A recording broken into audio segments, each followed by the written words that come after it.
Nous avons acheté tous les brevets sur l'hépatite B. C'était la première fois qu'un vaccin était protégé par brevet. Nous avons tous les brevets. Et maintenant, vous les concurrents, si vous voulez venir sur le marché, mais vous allez devoir négocier avec nous. Et je pense que c'est comme ça que la société s'est créée et est devenue successful. Et puis après, on a développé, si vous voulez, des vaccins combinés, c'est-à-dire on a mis l'hépatite B avec tous d'autres produits qui n'étaient pas protégés par brevet. Et en faisant ça, on rendait évidemment les produits combinés protégés. Mais donc la stratégie, c'est pas plus compliqué que ça. Le laboratoire a donc cherché à créer un monopole. Et il a commercialisé des vaccins multiples parce qu'il les trouvait beaucoup plus rentables. Transférez cet appel partout autour de vous et signez la pétition en cliquant sur le lien ci-dessous. Pendant près de 50 ans, les enfants étaient vaccinés avec le DT polio. Il coûtait 24 € et contenait les 3 vaccins obligatoires. Mais en 2008, il disparaît du marché.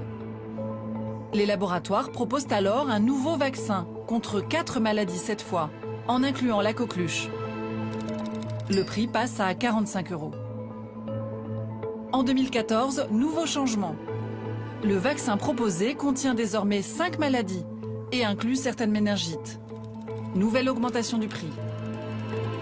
En 2015, le vaccin contient en plus l'hépatite B et coûte désormais 120 €. En 7 ans, le prix du seul vaccin pédiatrique disponible a donc été multiplié par 5. On y trouve les 3 vaccins obligatoires, mais aussi 3 autres qui, eux, ne le sont pas. C'est un peu comme si dans nos supermarchés, nous n'avions pas le choix d'acheter nos produits à l'unité et que nous devions forcément les acheter par pack de 6. Transférez cet appel partout autour de vous et signez la pétition en cliquant sur le lien ci-dessous.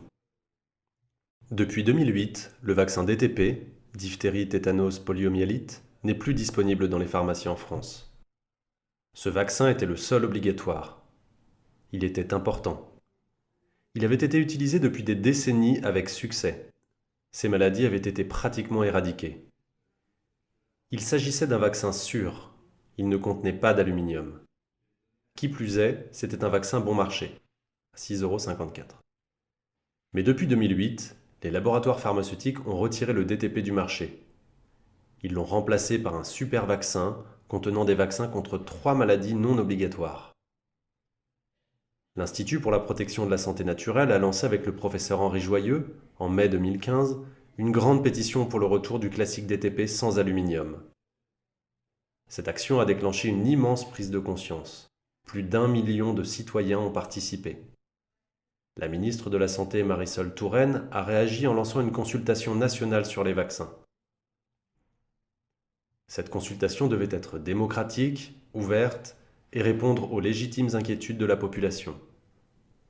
Elle devait tenir compte de l'intérêt et de la santé des enfants, des risques associés au vaccin et des accidents, parfois graves, qui ont eu lieu avec la vaccination. Le Comité pour la vaccination a rendu son rapport public le 30 novembre 2016. Et c'est un véritable scandale.